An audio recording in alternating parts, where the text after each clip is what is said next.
इसको गालियाँ कहते हैं। मैं तो वो जो संसद में ऑलरेडी कहा जा चुका है, मैं उसको कोट कर रहा था।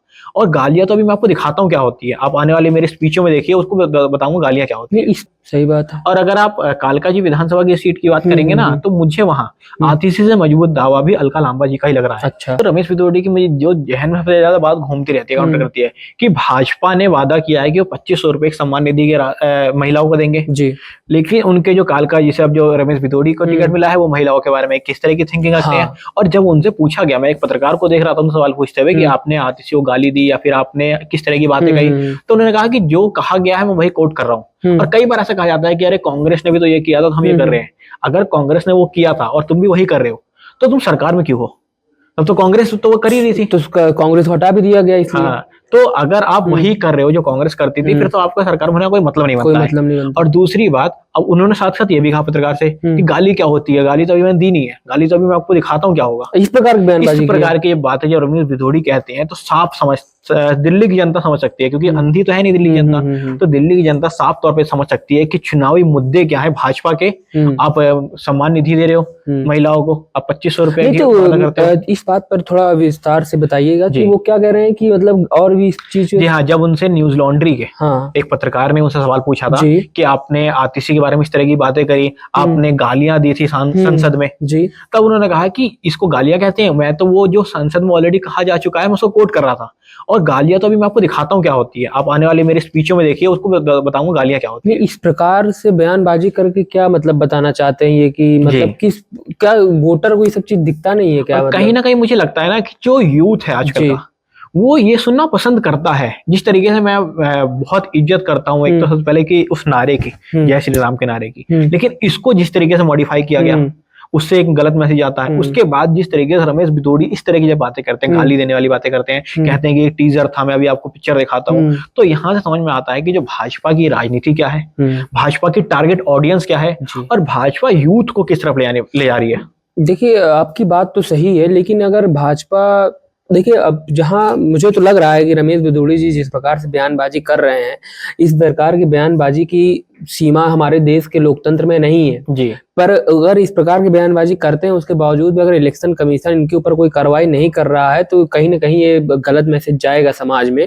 तो अब यही है कि हम देख रहे हैं कि इस प्रकार के नेताओं को अगर जनता चुन ले तो फिर क्या होगा। फिर मतलब इस प्रकार के आप कह रहे हैं कि उनके शकल से वो रोड की जैसे ये बातें बयान, हालांकि क्या माफी मांगने की भी बात आई थी क्या उनकी? इन्होंने माफी भी मांगी थी इस बयान? नहीं, उन्होंने तो उसको सीधा तौर पे नकार दिया। उन्होंने कहा कि मैं माफी क्यों मांगू, मैंने तो वही बात बोली है जो हेमा मालिनी के बारे में कही गई थी। मतलब कि उन्होंने कहा है कि मैं कोट कर रहा हूँ, तो मैं माफी क्यों मांगू। अच्छा, कि कांग्रेस ने भी इस तरह बोला था तो मैं भी इस तरह। हालांकि आप यही कह रहे हो कि भैया कांग्रेस यही करती आई है, हम भी यही करेंगे, तो वही बात घूम के आती है। तो फर्क क्या है, अगर आप भी वही कर रहे हो जो कांग्रेस करती आई है, तो फिर कांग्रेस को हरवाने का या फिर कांग्रेस को ना वोट देने के लिए जनता क्या करे। अगर आप चाहते हैं कि भैया जो लोग कांग्रेस को वोट दे रहे थे वो बीजेपी को दे क्यों? क्योंकि तुम वही कर रहे हो जो कांग्रेस कर रही है, इससे अच्छा फिर तुम कांग्रेस को वोट दे दे। सही बात है। और अगर आप कालका जी विधानसभा की सीट की बात करेंगे ना, तो मुझे वहां आतिशी से मजबूत दावा भी अलका लांबा जी का ही लग रहा है। अच्छा। क्योंकि जिस तरीके से उनकी बयानबाजी है, जिस तरीके से उनकी दिल्ली में पकड़ है, और दिल्ली के, क्योंकि आतिशी के ऊपर कई बार आरोप लगते हैं कि जो आतिशी उन्होंने अपना सरनेम चेंज कराया है, उनको अपने आप को दिल्ली वाला बताने में कई बार के विवाद हो जाता है। और अभी क्या नाम है कि स्वाति मालीवाल जो है, उन्होंने कल ही एक ट्वीट किया है जिसमें उन्होंने बहुत गंभीर आरोप लगाए हैं उनके ऊपर। उसके बारे में हम आपको विस्तार से बताएंगे। बहुत गंभीर आरोप लगाया उन्होंने, कहा है कि जो है तो आतिशी मार लेने का कनेक्शन कहीं और से है, और जो है तो बड़े विवादित बयानबाजियां भी उनके जो दिखाए, उनके माता पिता के बारे में भी बताया स्वाति मालीवाल ने। तो कहीं ना कहीं इन कंट्रोवर्सी से क्या आम आदमी पार्टी को नुकसान होता हुआ दिख रहा है आपको?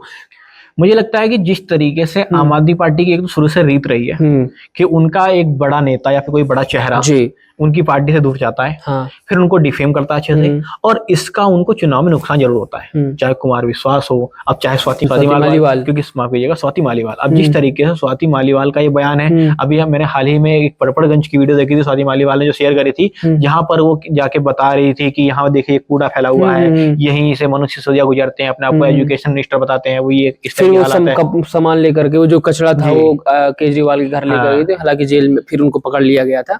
तो इस तरह से जिस तरीके से बात कर रही है स्वाति मालीवाल अभी, हालांकि अगर अब जब तक वो आम आदमी पार्टी में थी तब तक उनके बयानों को देखिए, पार्टी से निकलने के बाद उनके बयानों को देखिए, तो मुझे लगता है कि मैनिपुलेशन का जो काम है या तो स्वाति मालीवाल को ही कहीं ना कहीं से एक मैसेज होगा। अच्छा, एक मेरा सवाल ये है इसमें कि क्या कांग्रेस पार्टी उस प्रकार से लड़ते हुए दिखाई दे रही है जिस प्रकार से उसको लड़ना चाहिए असली में, कि हाँ ये चुनाव है और इसमें हमको लड़ना है?